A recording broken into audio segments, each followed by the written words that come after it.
Yo, Dandyman on the mic. Natitende Mwari. Mwari Makanaka, vakanaka. Amen.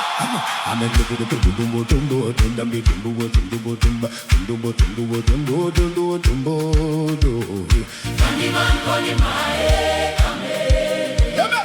Dandyman on the mic. Takafamba mumatambudziko asi makatichengeta Baba.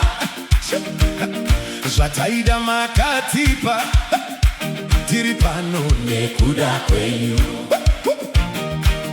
Upenyu watinaro nasi, chipo chamakatipa. Hatina zvatingakupai, kunze kwekukutendai. Moyo yedu yazara nekutenda, tinokudzai Baba. Zvatakapiwa hazvina kuyerwa, ticharamba tichikurumbidzai. Mwari Makanaka. Makanaka. Nguva dzese. Mwari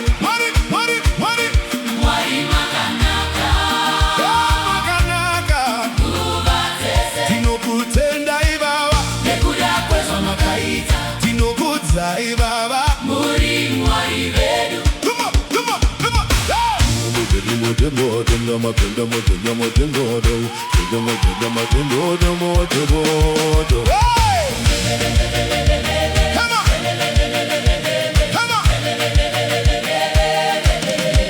Makavhura nzira dzese pakanga pasina nzira, makatisimudza kubva pasi tava kumira nemi. Rudo rwenyu haruperi, ngoni dzenyu dzakakura, hatina chimwe chatingataure kunze kwekuti makatendeka.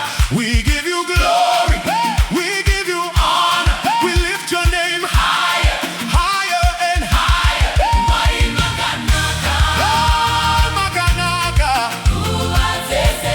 Mwari Mwari Makanaka. Makanaka. Nguva dzese. Tinokutendai Baba nekuda kwezvamakaita, tinokudzai Baba. Muri Mwari vedu.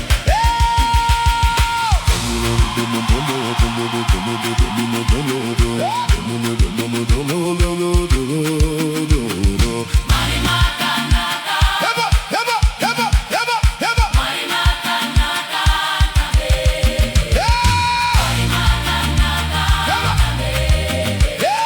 Mwari Makanaka. Titende Mwari,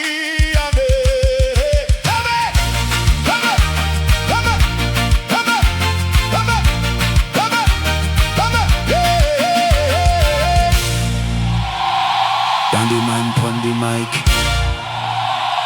Titende Mwari. Amen. Amen.